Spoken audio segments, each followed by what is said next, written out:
ये रवायत जो है वो मकतू है, मुरसल है, छूटा हुआ वास्ता है इसका। अल-मुसन्नफ इब्न अबी शैबा में इंटरनेशनल नंबर के मुताबिक 9774।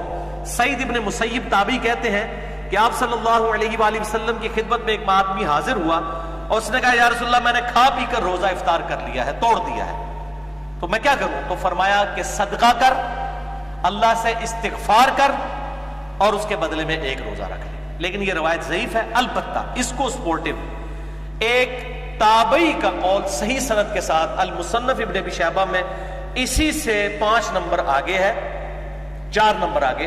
अल-मुसन्नफ इब्न अबी शैबा में 9778 सईद इब्न जुबैर ताबई रहिमहुल्लाह ताला से पूछा गया कि जो रमजान का रोजा जानबूझकर खा पी कर तोड़ ले तो क्या करे? तो उन्होंने कहा कि वो तौबा और इस्तिगफार करे और उसके बदले में एक रोजा रखे।